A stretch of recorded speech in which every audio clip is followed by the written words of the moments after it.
안녕하세요. 저희는 펭귄, 토끼, 개구리, 펭토개예요. 저희는 통대 동기들이고요. 현재 2년차 인하우스 통번역사로 일하고 있습니다. 통대 입시에 대해 궁금하신 분들은 1편을 참고해 주시고요. 오늘은 통대 생활에 대해서 이야기해 볼게요. 저희 영상에 댓글 중에 이런 게 되게 많았어요. 국내파랑 이제 해외파 그 맞아요, 비율이 맞아요. 어떻게 되고 국내파는 통대 가면 어렵냐 뭐 이런 거. 사실 해외파라고 하는 정의도 사람마다 다를 것 같아요. 저희는 이제 통상적으로 언어가 한창 발달하는 초등학교 저학년부터 중학교 초까지 한 4년 이상 살았다면 너 해외파다 이렇게 말을 하는데 맞아요. 사실 이것도 사람마다 정의가 다른데요. 저희는 다 국내파죠. 저 같은 경우는 고등학교 때 뭐 영어 캠프다에서 한 달 동안 캐나다에 갔던 경험이 있고 이제 대학교 2학년 끝나고 나서 1년 동안 또 캐나다로 워킹 홀리데이를 다녀왔습니다. 저 같은 경우도 해외 거주 경험은 이제 영국에서 한 10개월 동안 교환학생으로 있었던 경험이 답니다. 저도 대학교 때 교환학생으로 캘리포니아에서 한 10개월 정도 있었고요. 다 뭐 국내파도 통대 가면 많지 않아요? 맞아요. 이게 뭐 기수마다 다른데 뭐 해외파가 많은 기수가 있고 국내파가 많은 기수가 있는데 저희 기수 같은 경우는 해외파랑 국내파 비율이 한 4대 6 정도 됐던 것 같아요. 이제 국내파가 많은 기수였죠. 국내파라고 해서 통대 못 간다 이렇게 생각하지 마시고요. 사실 노력하는 그 여부에 따라서도 되게 많이 달라지는 부분인 것 같아요. 네, 국내파가 유리한 부분도 분명 있거든요. 한국에서 교육을 받았기 때문에 한국어가 나오는 게 훨씬 정제되는 경우도 훨씬 많아요. 그래서 청자 입장에서는 오히려 한국어는 듣는 입장이니까 그런 부분에서 또 유리하다고 할 수 있고 그래서 노력 여하에 따라 네, 바뀔 수 있는 부분인 것 같습니다. 자, 그래서 첫 수업. 어떠셨나요? 이제 영한 통역 수업 이제 첫 시간이 기억나는데요. 다 그때 다 초면이니까 다들 덜덜 떨고 있는데 교수님이 프로젝트 신디케이트였나? 거기서 가져오신 장문의 어려운 글을 이제 다 같이 돌아가면서 영한 시역을 시키셨어요. 한 줄인가 한 문단 뭐 이렇게 시키셨던 것 같은데 그리고 또 뭐 했었죠? 그리고 제가 기억나는 거는 그 짧은 문단이었는데 키워드를 형광펜을 칠하고 하시는 거예요. 그래서 맞아요. 다들 뭐 할 게 있나? 말하면서 이제 형광펜을 쳤는데 갑자기 고개를 들라고 하시고서는 그 키워드만 갖고 자기 얘기로 재구성해서 말을 해보라는 거예요. 이야기하듯이 그렇죠. 한영 수업 시간이었는데 이제 처음에 바로 한영 통역을 들어가지 않으시고 이제 학우들 한 명 한 명 자기소개를 영어로 시키셨어요. 그래서 한 명씩 앞에 나가서 자기소개를 영어로 했어야 했는데 이게 되게 화기애애한 분위기인 것 같지만 사실 굉장히 긴장이 됐고요. 학우들 앞에서 내 영어 플루언시를 처음으로 선보이는 자리였기 때문에 또 그걸 제 생각에 녹화도 했던 것 같은데 녹화는 안 했나? 첫 수업에? 첫 수업에 녹화 했어요. 자기 자세 봐야 한다고. 나 그래서 내가 내 모습을 봤던 기억이 나. 나중에 하지 않았어? 밤마다 달랐을 수도 있겠다. 같은 반이었어. 녹화를 근데 했어요. 그 수업 시간에 유난히 녹화를 좀 많이 맞아, 하셨어요. 맞아요. 역할을 되게 맞아요. 수시로 했어요. 네. 자기가 얘기하는 맞아. 모습을 직접 봐야 맞아. 한다고 해서 시험 볼 때도 녹화해서 보고. 맞아. 녹화의 첫 시작이었죠.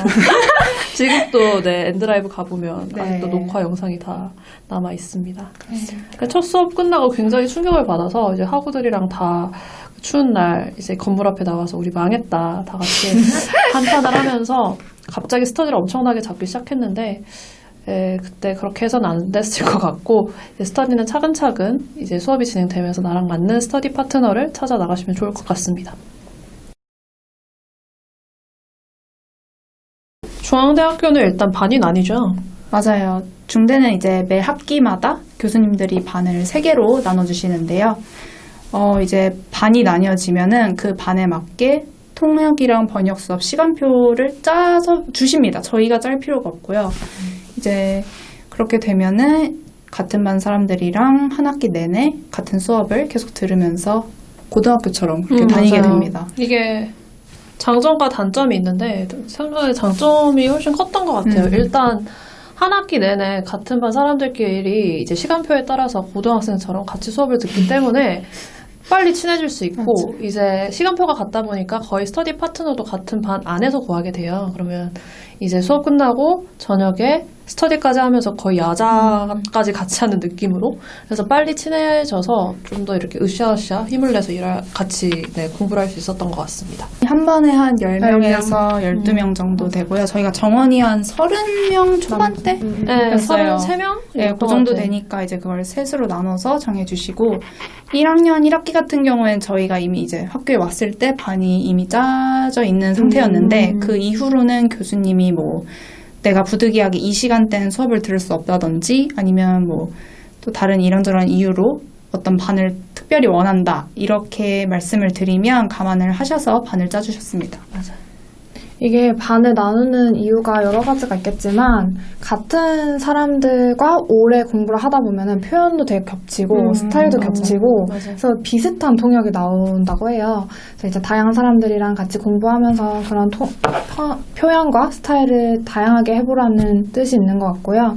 또 통번역 특성상 한 반에 사람이 너무 많으면 이제 다 같이 통역하는 기회가 별로 없잖아요. 그래서 그런 점도 고려를 하신 것 같아요. 저희가 알기로는 이제 중대같이 반을 나눠서 하는 데는 없던 것 같아요. 네, 그렇죠? 중앙대만 이제 반을 나눠서 시스템이 돌아가는 걸로 알고 있습니다. 한 번씩 마셔. 빨리 나 이거 부스터. 한 입만 마시자. 빨리 뭐 해보라고. 수업 시간과 과목에서는 중대를 따라할 곳이 없다는데 사실인가요? 그렇죠. 네, 맞습니다. 사실입니다. 시간표가 짜여서 나오잖아요. 그럼 보통 이제 두 수업이 겹쳐서 나오는 경우가 되게 많아요. 이제 수업이 하나당 3시간이니까 그럼 6시간이잖아요. 근데 저희가 국제학 수업도 있기 때문에 그거를 붙이다 보면 9시간이 되기도 합니다. 네. 연속이에요. 밥을 못 먹는 맞아요. 경우가 부지기수죠. 진짜 그 10분 쉬는 시간 쪼개서 간식 같은 거 사오고 그런데 간식에 대해서 간식은 따로 다르겠습니다. 다르고요. 평일에만 수업이 있는 게 아니고 토요일도 저는 항상 3시간은 수업이 있었어요. 2년 내내 있었어요. 맞아, 맞아. 네. 수업하고 스터디하면 그냥 토요일이 갔어요. 맞아. 이제 뭐 그런 게 있었고 통번역 수업도 딱 통역 번역만 있는 게 아니라 이제 원어민 교수님이 저희가 이제 통역하는 영어만 듣고 영어를 고쳐주는 클리닉 수업도 있었고요. 아까 말씀드린 국제학 같은 경우에는 뭐 국제관계론이라든지 회계학이라든지 아니면 미시경제 이런 수업들이 이제 영어로 진행이 됩니다. 근데 저같이 어문 계열이신 분들은 가장 고생할 부분이 아마 경제학일 것 같아요. 이제 통역 텍스트 하다 보면 경제 텍스트가 가장 비중이 높거든요. IMF라든가 페드라든가 영란은행.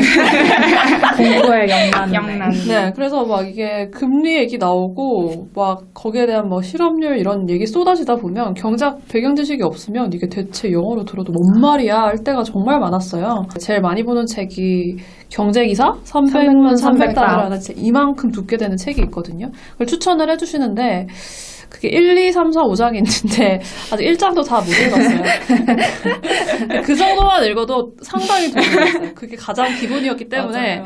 그것만 읽어도 훨씬 텍스트를 이해하는데 큰 도움이 되더라고요. 네, 들어오시기 전에 저같이 경제에 이제 배경 지식이 이제 좀 깨끗하시다 싶으시면 교양서 정도 하나 읽어보시면 좀 도움이 될 것 같습니다. 이게 만약에 이제 읽기가 너무 힘들다 그러면 스터디 파트너랑 강제로 한 챕터씩 이렇게 맞아, 그 스터디도 했어요. 네, 그런 읽고 스터디를 했어요. 요약해주는. 요약해오는 스터디. 네. 안 그럼 안 읽으니까. 맞아요. 그리고 국제학은 다 영어로 진행이 돼요. 맞아. 영어 원서를 가지고 교수님들이 영어로 이제 수업을 하시니까 나름 뭐 영어 표현을 배울 수도 있고요. 맞아요. 풀톤으로 해야 되는데. 도레미파솔. 솔솔솔. 통역 수업에 대해서 얘기를 해볼게요. 통역 수업의 꽃은 뭐니 해도 연사라고 할 수 있는데요. 그날의 오바마와 그날의 챈들러가 아니지. 그날의 오바마, 그날의 메르켈 총리가 되는 거예요. 그래서 그 수업에서 쓸 연설문을 연사가 골라서 그날 수업에서 읽어주는 거죠. 그러면 듣는 학생들이 통역을 하고요. 또 그 연설문을 알맞은 길이로 끊어서 읽어줘야 그 한 꼭지를 다른 사람들이 통역을 할 수가 있습니다. 여기서 되게 중요한 게 통역 같은 경우는 교수님이 랜덤으로 지목을 하세요. 이제 연사가 다 읽으면 갑자기 해봐라. 펭귄 씨 해볼까요? 하면은 펭귄님이 통역을 해요. 그러다가 이제 다 하면은 교수님이 또 랜덤으로 토끼 씨 크리틱을 해볼까요? 이렇게 하면 토끼님이 이제 크리틱을 해야 합니다. 근데 만약에 남이 통역을 하는 거나 아니면은 연사가 읽고 있는 지문을 잘 안 듣고 있으면 굉장히 큰 망신을 당할 수 있다는 거죠. 맞아요. 그래서 연사 준비를 굉장히 잘 해주셔야 합니다. 이게 난이도 조절에 실패한다든가, 자기가 연사인데 이 연설문의 내용을 파악을 못했다든가, 그날 수업에 결석을 했다든가 하면 그날 학우들 10명의 시간, 3시간을 모두 낭비하는 꼴이 되는 거예요. 특히 이제 졸시를 앞둔 2학년 2학기 때 이런 사단이 났다 하면 이제 아주 큰 민폐를 끼치는 꼴이 되는 거죠. 네, 번역 수업은 어떻게 진행이 됐죠? 너무 여기보다 다시 할까요? 번역은 어떻게 했었죠? 이제 번역 수업 같은 경우에는 보통 교수님이 과제를 내주시고 그 과제를 해서 제출을 하면 이제 그 과제물을 앞에 띄어서 같이 보면서 맞아. 수업을 보통 하는데요. 이제 각자 어떻게 번역을 했는지 서로 비교해 볼 수 있고 정말 똑같은 원문으로 했는데 정말 다양한 번역이 맞아요. 나옵니다. 그래서 저는 그걸 보는 게 되게 재밌었던 것 같아요. 번역 교수님마다 좀 방식이 달랐는데 모두가 낸 번역물을 다 피칠갑으로 첨삭을 해서 나눠주시는 분이 있었고요. 아니면 차례를 정해서 뭐 1주차는 펭귄, 2주차는 토끼 이렇게 한 명 것만 첨삭을 해서 수업 시간에 띄워가지고 같이 보는 교수님이 있었어요. 중앙대 같은 경우는 1학년이랑 2학년의 번역 수업이 약간 스타일이 다른데요. 1학년 때까지는 이 주제별로 이제 심도 있게 나눠서 한 텍스트를 굉장히 깊게 파고드는 뭐 구문이라든가 아니면 전체적인 이 번역에 나온 맥락이라든가 파고드는 수업을 했는데 2학년이 되면 이제 졸업시험을 앞두고 있기 때문에 졸시에 맞춰서 시간 제한을 두고 번역을 최대한 정해진 시간 안에 그 시간 안에 정확도를 높이는 이런 훈련을 훨씬 더 많이 하게 돼요. 그래서 개인적으로는 1학년 때 그런 심도 있는 수업이 좋기는 했는데 중앙대는 이제 졸시 시간 제한이 80분이 있기 때문에 거기에 맞춰서 2학년 때는 훈련을 하게 됩니다. 그러니까 수능 전에 모의고사 치는 맞아, 것처럼 맞아. 그 시간을 딱 정하고 텍스트도 길이를 정하고 해서 하는 거죠. 그래서 완성을 하냐 이게 진짜 중요했던 것 같아요. 완성을 안 하면 그게 오히려 점수가 깎이는 요인이었기 때문에 그래서 평소에 번역을 너무 느리게 약간 되게 이렇게 꼼꼼히 보는 스타일 분명히 물론 좋은 점이 있는데 맞아. 그렇게 하면 이제 졸시 때 좀 힘들 수 있습니다. 번역은 마감이 있으니까. 그렇습니다. 그리고 통대 필수템으로 가볼게요. 이제 통대 필수템은 노트, 펜, 노트북 뭐 이 세 가지는 정말 꼭 필요한 필수템이고요. 보통 다들 많이 사용하는 펜은 제트스트림 0.7 아니면 1.0mm를 많이 사용했어요. 이게 노트 테이킹을 할 때 0.3 같이 약간 얇은 걸로 이렇게 쓰면은 이제 쓰다가 막 종이 찢어지고 잘 안 써지고 이러니까 좀 두꺼운 펜으로 쓰시는 걸 추천드립니다. 그리고 노트도 많이 쓰게 되는데요. 이제 순차 통역을 해야 하니까 기자 노트 아시죠? 이렇게 스프링이 위에 있는 거 넘기는 이런 노트를 쓰게 되세요. 가운데 한 줄에서 이렇게 나뉘는 걸 쓰게 되는데 그 시중에서 구하기가 되게 은근히 힘들어요. 그 노트를 찾기가.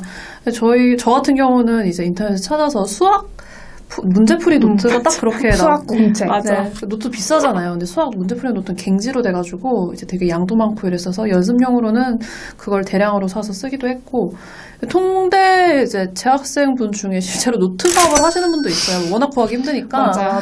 그걸 디자인을 해가지고 자기가 이렇게 제보소에 맡겨서 그걸 막 통역사 노트 통역사 해가지고. 노트에서 인스타 계정 여셔서 파시는 분도 있고 노트북도 굉장히 중요합니다. 노트북이 거의 한 몸이죠. 네, 혼연일체. 네, 제 몸에 거의 붙어 다니는 존재라고 보면 돼요. 거의 내 손발이 되기 때문에 가벼운 거 사시는 걸 가장 추천을 해요. 진짜 이게 거북목에 너무 목디스크 오는 마당에 그 무거운 짐까지 들고 다니면 너무 진짜 아프실 거예요. 이제 목 아프면 정말 끝나거든요. 두통 오고.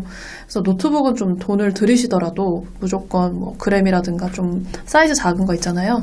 그런 걸 사시는 걸 추천드립니다. 헤드폰도 필수인데요. 특히 2학년 때 동시에 하시면 교수님들이 이어폰 안 된다. 꼭 헤드폰을 사라 이렇게 하시는데 왜 그러냐면 이게 동시에 한쪽은 듣고 한쪽은 열어요.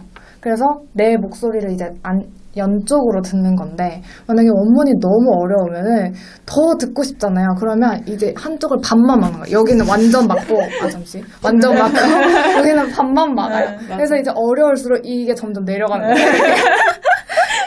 이 헤드폰은 진짜 편의점에서 10,000원짜리 파는 걸 사서 쓰는 사람도 있고 진짜 고가의 노이즈 캔슬링을 되는 걸 사서 쓰는 분이 있는데 천차만별입니다. 네, 이거는 정말 아무 소용이 없어요. 그냥 싼 거 사셔도 되고 이 마음의 안정을 위해서 나는 맞아. 보스 걸 사겠다 사셔도 됩니다. 근데 2만 원에서 2만 원에서 100만 원까지 다양합니다. 100만 원 누구야? 아무튼 비싼 걸 사도 별 소용은 없고요. 통역의 질에는 아무 차이가 없지만 저는 노이즈 캔슬링 되는 걸 사가지고 이제 길 가면서 리스닝 할 때 좀 쓰긴 했는데요. 통역과는 아무 상관이 없습니다. 아무거나 사셔도 돼요. 근데 정작 인하우스 들어가서는 쓸 일이 없어요. 없어. 거기서 주는 걸 쓰다 보니까 회사에서 주는 헤드셋이랑 이걸 쓰다 보니 비싼 걸 쓸 일이 없더라고요. 아마 프리랜서 하시는 맞아. 분은 쓸 수도 있을 것 같은데 맞아. 심지어 프리랜서 가서도 잘 안 썼어. 업체에서 주는 거든지. 이거는 이제 뭐 필수템은 아닌데 저희 2학년 때 아이패드 붐이 일었어요. 한두 명이 사기 시작하더니 진짜 많이 샀어요. 그때 저도 사고 그때. 나도 사고 저도 샀고 저는 네. 진짜 동기가 쓰는 거 보고 그날 바로 가서 네. 바로 일시불로 긁어서 그게 왜 그러냐면은 아이패드가 시험 공부하기 정말 좋습니다. 맞아. 왜냐면은 이렇게 뭐 뽑을 필요도 없고 뭐 펜이 따로 필요한 것도 아니고 이제 아이패드 펜, 애플펜이 필요하겠죠. 맞아요. 근데 이제 이렇게 띄워놓고서 시역을 바로바로 끊으면서 하고 또 다른 파일 하고 싶으면 그냥 넘겨서 하고 하면은 되게 편했기 맞아. 때문에 그 통역 자료 보기도 되게 좋았어요. 네. PPT 파일이 뭐 통역 자료라고 120장씩 오거든요. 그리고 노트북으로 보면 내가 직접 쓸 수가 맞아, 없잖아요. 맞아. 근데 아이패드로 보면 그 위로 바로 맞아. 필기를 하면서 통역을 준비할 수 있기 맞아. 때문에 굉장히 편리했던 것 같습니다. 그렇습니다.